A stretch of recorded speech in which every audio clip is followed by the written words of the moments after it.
they were good guests, but a very bad thing that they did caused a very bad thing to happen at our property. We had to strip it back down to the studs, and we had to basically take it off the market for a number of months and then rebuild this property.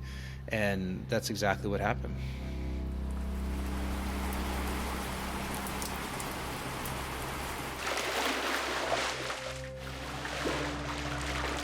I have Jason Muth with me here today, and I'm Justin with Proper Insurance, the marketing director over here. Just wanted to kind of dive in with you, get your story, hear how the claims process went, and maybe we start by just hopping into, what got you into the short-term rental business to begin with. Yeah, thanks for inviting me to tell the story. And so we bought a short-term rental property back in 2016 that we used as a second home, and then started renting it on Airbnb. I worked full-time in the media business for quite some time, and we were doing this on the side, typical weekend warrior thing. We had an insurance policy through a standard, local insurer. They knew we were doing some short-term rentals. There was a allotment as to how many nights we could rent with that insurance company. And, like most insurance, you basically just sign up for it and then you kind of forget about it and you pay your premiums as time goes on. A couple years later, we decided to buy a second short-term rental property, and then we're kicking around buying a third property. And, I ended up leaving the job that I was at and didn't go back to the media business, and said I'm going to go into short-term rental and real estate investing full time. That was back in 2022. So July of 22 is when I jumped into this full time, because things were going so well with the two properties that we had. And I saw a pathway to, continue on in the short-term rental space, leave the media business behind after 25 years. So as we did that, I joined a group called Short-Term Rental Secrets Mastermind. I joined it because I knew I wanted to buy a couple more properties, wanted to make sure that everything that we were doing was, at a really high level. We were about to buy another home in late 2022, and I said, let me, from the onset, get this one really buttoned up with a solid insurance company that specializes in short-term rental property owners. Proper Insurance's name kept coming up, and I had never heard of Proper before, but other people in the group had been talking about their experience with Proper, but the coverages are exactly what people that are running short-term rental properties need. And I agreed with that assessment, and I said, let me just go forward with this company. Let me get a quote, and let me see, what the price difference is versus a quote from another company. And the quote was higher, but I decided to go with Proper anyway because of the level of coverage, because of the lost income coverage, and all the other coverages that are really unique to people like us that own properties that are short-term renting them out. So I did that for a home in Guilford, New Hampshire that we purchased back in the fall of 22. Then the following year, we decided to switch over the other 4 income properties to Proper as well. So I got quotes for all 4 of those properties. And now we're sitting with the 5 homes that we own that are income property homes, all with policies through Proper Insurance. And I was hoping that that would be the end of the story, and I would just get my renewals every year, and then I would just sign the renewal, and I'd say, okay, hopefully the increase isn't that bad, and then on we go. I was unfortunately one of the small percentage of customers that you have that actually had a claim. It sounds like you had an awesome, not an awesome experience at the onset, but in the end, a great experience with Proper Insurance and our claims team after you had a pretty severe incident at your cabin. You helped with a really big disaster that we had this year. We bought land a number of years ago. We built a house from the ground up. Beautiful, beautiful vacation home across the street from a lake. Sleeps 14 people, has all the finishings I wanted. It was like exactly the home that we wanted as kind of like our premier property.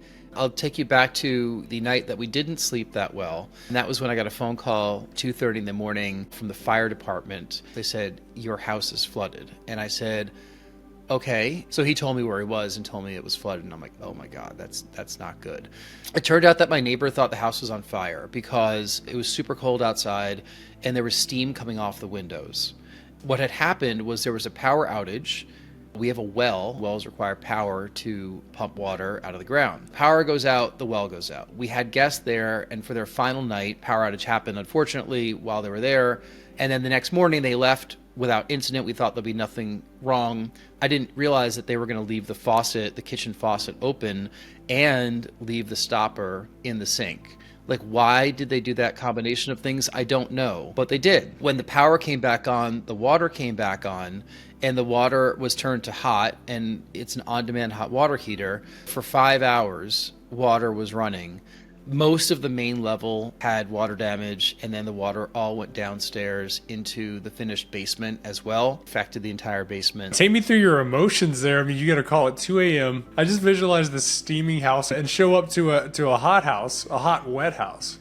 Yes, like a sauna. I mean, right? And I mean, Yeah. the hot water's got to just be melting sheetrock, right? It's just like when you take a hot shower and Yep. steam's coming out of the shower. You saw that all up the cabinets, all up the drywall. The problem was a lot more than that, unfortunately. Lower cabinets, beautiful flooring, all this stuff that we had just literally just built the house. Yeah, so we went up that night to assess the damage, and then have a look at things the next day. And as it was just. Most of the main level had water damage. Rory, my husband, went up there and dealt with all that. Like, he literally went up there with a squeegee and a wet vac, thinking that he was going to save the day. And I applaud him for doing that. But the problem was a lot more than that, unfortunately. And then the water all went downstairs into the finished basement as well. And it affected the entire basement. So we had to basically take it off the market for a number of months and then rebuild this property. My emotions were like, you get stressed out, but like I kept saying, this is not going to break me. It's nice to know that the insurance company that we work with did literally everything that we expected. I don't think I had a single pushback or point of contention with Proper. Nothing contentious the entire time with help. I have the best company out there. They're going to come through. Literally everything was fine. Everything got rebuilt. Everything got covered. And then we were back up and running 3 months later. It's there for you to sleep well at night. And short-term rentals, we all understand that there's just more risk. You've got a lot more people coming and going for your property. Proper understands that. That's why we wrote the policy the way we did. And you hope you never have to use it. But when you do, you want to know that you're going to be taken care of. So that's really what we strive for. And I just look forward to hearing the rest of your story. We did a lot of drying, and we tried to save the floor, but it was just buckled from the water that came from this one sink. And the outline of it, it's almost like seeing a dead body on the ground. Like, you'd see the body outlined with tape. Well, I mean, there was an outline around much of the perimeter of that floor. And then all the water came through to downstairs and just destroyed all the sheetrock and the flooring down there. So those things were like total loss. This was late March, and we had to basically take it off the market for a number of months and then rebuild this property.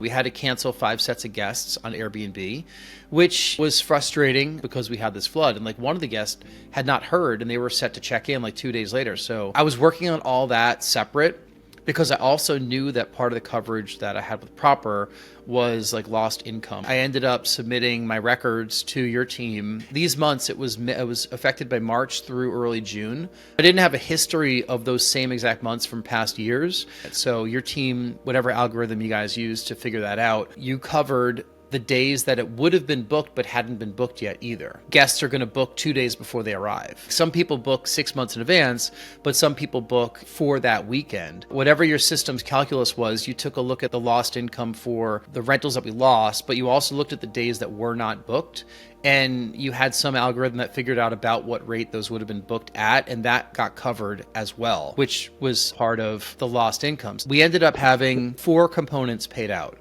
by Proper. Like, one was what I just described with the lost income.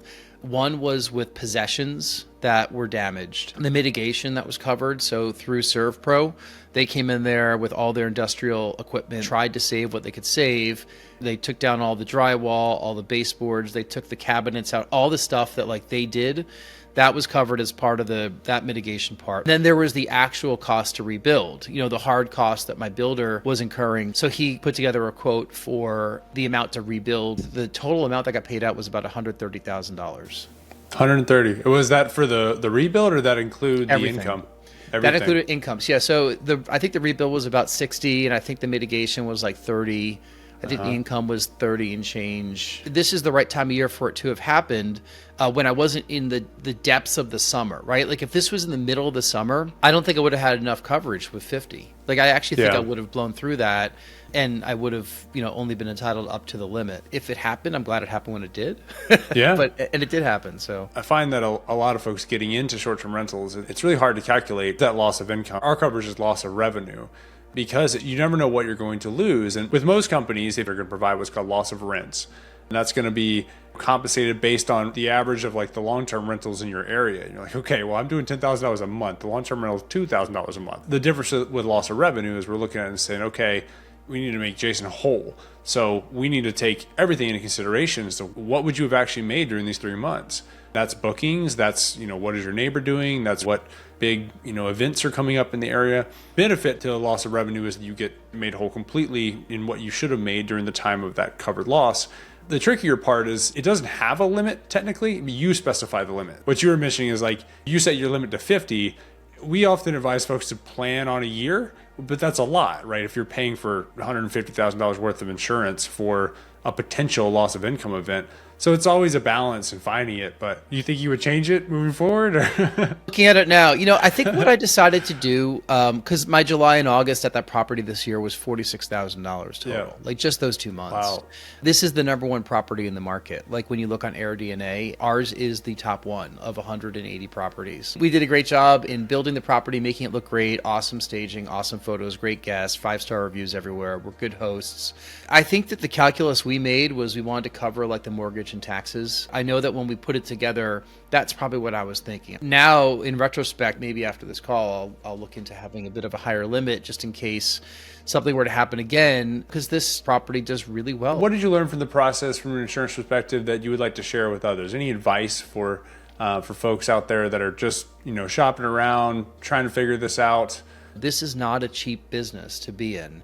But there's so many great reasons to be in short-term rentals, whether you do it on the side or whether you do it as income for your family, because real estate is such a great investment. So why not combine hospitality and real estate and be able to have your bills paid for through your short-term rentals? The key is to protect yourself along the way. Investing in assets like an insurance policy that can come through. You're welcoming guests into your home and weird stuff can happen like this. You need to think about the coverage for your short-term rental property is a little bit different for what you would get normally from your typical homeowner's policy. And as a result, it's probably going to cost a little bit more. For someone that's not used to having a claim happen, and that's probably the majority of the people that are shopping around, here is what happened to us. And we just think that it's been a big relief to have a company like Proper on our side during this process. Elated that we were able to provide such a, calming, soothing, and well-rounded experience for you. Now, I hear you help folks kind of, grow their short-term rental businesses. You do that as well, correct? Yes, yeah. So we have a company called Pride Away Stays, which serves Provincetown, Massachusetts, just that one town, and we're a co-host in that market for second homeowners there that also short-term rent their properties out. And that's been going great. We launched the business at this point about a year ago, and we have a nice, set of clients. We hit our goals for the first year. The other thing that we're doing is, you're catching us when we're actually recording the course right now, but we've launched a program called Smart Stay Coaching. That's smartstaycoaching.com. We have a companion podcast called The Smart Stay Show. I will say that your CEO has been a guest on that podcast, and it just serendipitously worked out that we recorded with him a couple weeks ago, and your team separately had reached out to me about this. So, I'm not on the take with Proper. I swear, this is all just, the world of real estate is very, very small. But Smart Stay Coaching is myself and two of my business partners, and it's our way of giving back to people that are buying their first, second home or their second home and are going to self-manage, don't want to have a co-host, don't want to have a property manager, but don't know how to do it. So we're building a course to allow them to figure out how to build it from the ground up in the way that we would do it. And if they want some one-on-one coaching, we could supply that as well. Well, Jason, thank you so much for your time. Glad everything turned out the way it did. Glad we could be there for you. And happy hosting.